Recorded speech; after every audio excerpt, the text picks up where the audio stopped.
Muito bem. Então, nós vamos ter a formação das monarquias nacionais na Europa, a formação dos estados nacionais modernos. Este processo ele começou no final da Idade Média, né? Quando os reis eles vão adquirir muito poder, né? Então vai haver um processo favorável à centralização do poder político nas mãos do rei, né? E este rei, centralizando o poder em suas mãos, ele vai poder organizar a formação dos seus reinos, a formação da sua monarquia, né? E esta monarquia será uma monarquia nacional. Só que este rei vai precisar de um apoio, né? Ele vai precisar fazer uma aliança com a burguesia. Então, nesse momento, o rei passa a ter o poder político sobre o seu reino, mas o rei precisa do poder econômico da burguesia. Então surge esta aliança, uma aliança política entre o rei e a burguesia, e desta aliança vai se formar na Europa as chamadas monarquias nacionais ou estados modernos, né? Isso porque lá na Idade Média, o período anterior, né, durante a existência do feudalismo, né, o rei não tinha tanto poder, o rei, de fato, era um senhor feudal como outro qualquer, com domínio apenas sobre as suas terras, os seus domínios feudais, né? Então o rei tinha o poder nominal. Agora não. Este rei tem o poder de fato sobre todas as terras do seu reino, né? Sobre as terras que foram sendo centralizadas nas suas mãos. Então, o nobre, o senhor feudal, agora é dependente deste poder real, é dependente desta monarquia, né? E esta monarquia, né, precisa também do apoio dos nobres para poder governar. Então, os nobres, eles vão formar uma certa burocracia administrativa, auxiliando o rei em seu governo, né? Então, esta nobreza, ela vai ocupar os pontos chaves deste governo, auxiliando o rei a governar. Então, vamos ver como é que se deu esse processo, né? Então, o surgimento do Estado moderno na Europa, né? Então, a gente vai ter que lembrar o seguinte: durante o feudalismo, o poder político ele não era um poder político centralizado. Ele era um poder político dividido entre os vários senhores feudais, né? Cada senhor feudal governava os seus domínios, governava os seus feudos, né? Então, de fato, quem tinha o poder político nas mãos eram esses senhores feudais, né? Então, por isso que o poder político na Idade Média, durante o feudalismo, será um poder político descentralizado, né? Os reis existiam, mas o seu poder era um poder fraco, né? Pois, na verdade, quem tinha o poder era o senhor feudal, era ele quem de fato governava os seus domínios, né? Então, os senhores feudais governavam os seus domínios de maneira independente, não se intrometendo, não intervindo no governo de outro, né? E aí, no final da Idade Média, com a crise do sistema feudal, com a crise deste feudalismo, né? Tanto a nobreza feudal, como também a burguesia. A burguesia é a classe social que vai surgir na Idade Média em decorrência do crescimento e da expansão da atividade do comércio. Então, o comércio cresce, se desenvolve, é esta atividade do comércio que vai, digamos assim, desencadear todo este processo de crise do sistema feudal. Então, esta burguesia, esses comerciantes e esta nobreza, elas necessitam de um poder forte, de um poder político forte, de um poder político centralizado nas mãos do rei, porque somente o rei tem as condições políticas necessárias para sanear esta crise, né?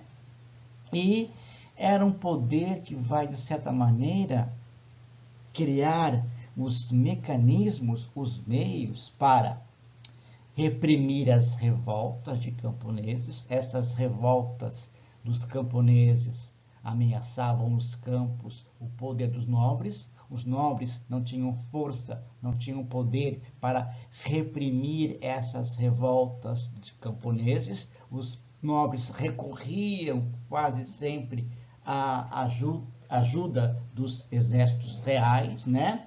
E também os comerciantes vão precisar de um poder forte, de um poder centralizado, capaz de impulsionar a atividade do comércio, capaz de dar a segurança necessária que o comerciante quer para poder negociar, um poder capaz de diminuir a quantidade de impostos, porque no feudalismo, no sistema feudal, cada feudo praticava um tipo de imposto, cada feudo tinha a sua própria moeda, e essas quantidades de impostos e quantidade de moedas, né, atrapalhava o desenvolvimento do comércio. Então, a burguesia queria diminuir essa quantidade de impostos, diminuir o número de moedas, padronizar pesos e medidas, para poder desenvolver a atividade do comércio. Então, a burguesia precisava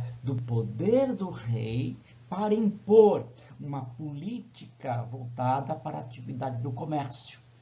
Era o rei que iria garantir a segurança nas estradas, era o rei que iria diminuir o número de impostos praticados, reduzir o número de moedas em circulação, né? Então, no seu reino só vai circular uma única moeda, a moeda nacional.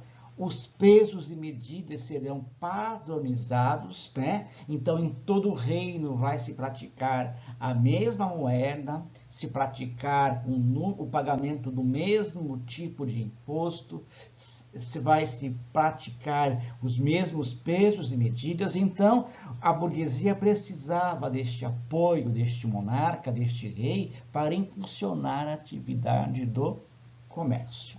Então, esta aliança rei-burguesia foi importante para o surgimento do Estado moderno, das monarquias nacionais, naquele momento lá da história da Europa. Depois, este Estado nacional moderno, ele vai apresentar certas características que durante o feudalismo não existiam, né? Então, o primeiro Estado nacional a surgir na Europa é Portugal, né? O processo de centralização política do poder nas mãos do rei, lá em Portugal, né? Data do século XIV. Depois, seguindo este caminho de centralização do poder político na mão do rei, surge a monarquia da Espanha no século XV. Depois, continuando este processo, o poder se centraliza também na França e na Inglaterra. E todos apresentam as mesmas características, né? Vamos ter um governo soberano, um governo centralizado nas mãos do rei. Este rei exerce o governo soberano sobre todos os seus súditos. Vamos frisar, a população do reino é súdito, não é cidadão, né? Esta ideia de cidadania não existia na cabeça dos homens naquela época. Esta ideia de democracia, de participação política, não existia na cabeça dos homens naquela época, né? Então, todo o poder, toda a vontade se concentrava nas mãos do rei. Quem tinha vontade era o rei. Quem tinha poder era o rei, e as pessoas do seu reino, os seus súditos, ao rei devia obediência, né? Depois, é a presença de um território definido, um território demarcado, uma justiça única, válida para todo o reino, né? A existência de forças armadas permanentes, né? Para garantir o exercício da lei e a vontade do governante, e a valorização do idioma nacional e da cultura nacional. Então, essas são as características dos Estados nacionais modernos que nós hoje vivenciamos, né? Essas características, né? Nós também temos um governo soberano, entretanto, nosso governo, nesse governo, nós não somos súditos, nós somos cidadãos, temos participação política, nós escolhemos o nosso governante através do voto, né? O nosso território é definido, muito bem definido por fronteiras. A nossa justiça é uma justiça unificada, válida para todo o território nacional, né? Nós temos a existência de forças armadas permanentes, né? Pagas por nós, cidadãos, e nós temos um idioma nacional e vivenciamos, experimentamos uma cultura também nacional. Depois, continuando. Então, aqui eu tenho, neste quadro, a descrição dessas características nacionais, né? Então, o Estado moderno que se forma na Europa durante o século XIV e continua no século XV em diante, eu vou ter que, neste Estado nacional, há a formação de um exército nacional, há a imposição de uma justiça real, válida para todo o reino. O poder se centraliza na mão do rei, quem governa é o rei. O poder se centraliza na mão do rei. E eu tenho a unificação de moedas, né? A moeda passa a ser uma moeda nacional, válida para todo o reino, não mais aquelas moedas existentes na Idade Média, onde cada feudo praticava a sua moeda, tinha os seus impostos e as suas leis. Agora não, tudo é organizado, padronizado, unificado. Então a moeda é nacional, os pesos e medidas são padronizados, são nacionais, e os tributos, os impostos são reais, são nacionais, são válidos para todas as pessoas do reino. Depois, a instalação de uma máquina burocrática, de uma máquina administrativa que vai ser preenchida por determinados nobres e também pela burguesia nascente, né? E essa máquina administrativa é quem vai ser o corpo de funcionários reais que vai ajudar o rei a governar esta monarquia, a governar o seu estado. E este rei, devido a esta centralização do poder político nas mãos do rei, ele vai exercer um tipo de poder que foi chamado de absolutismo monárquico, o que vem a ser isso. Então, o absolutismo monárquico, né, é um tipo de governo, é um regime de governo que surge na Idade Moderna, na transição do feudalismo para o capitalismo, tá?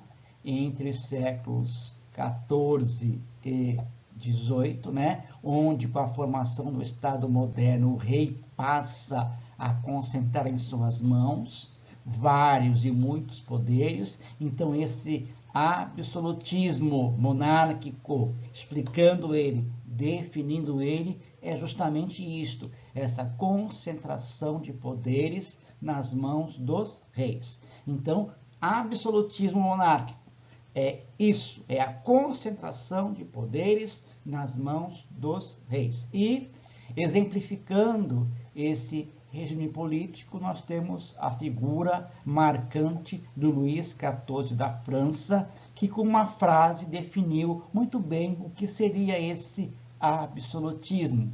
Ele disse: o Estado sou eu. Ou seja, o que ele quer dizer com isso? Quando ele fala o Estado sou eu, ele quer dizer que o poder é meu, eu sou o monarca, todo-poderoso, o poder é meu, o Estado é meu, a monarquia é minha e as pessoas que vivem debaixo do meu poder, que vivem no meu reino, são os meus súditos. A mim devem obediência, como obediência devem a Deus, né? Daí a palavra absolutismo. O rei era absoluto como um Deus.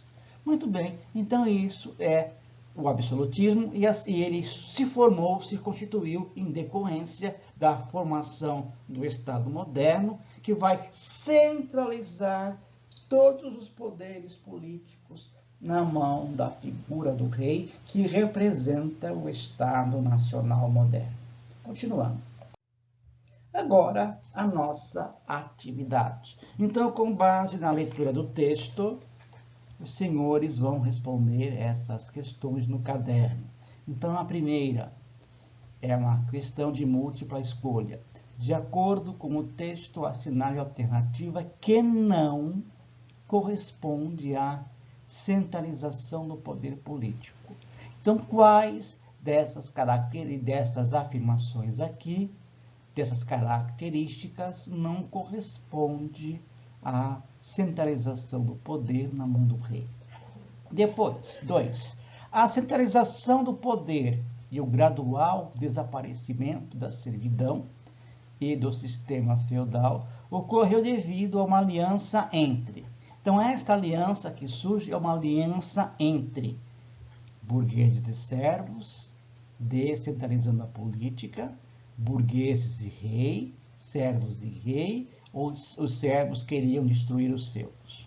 Depois, por que na Europa medieval o desenvolvimento do comércio era dificultado? Por que na Idade Média, durante o feudalismo, o comércio foi bastante prejudicado, foi bastante dificultado pelo sistema político-econômico do feudalismo?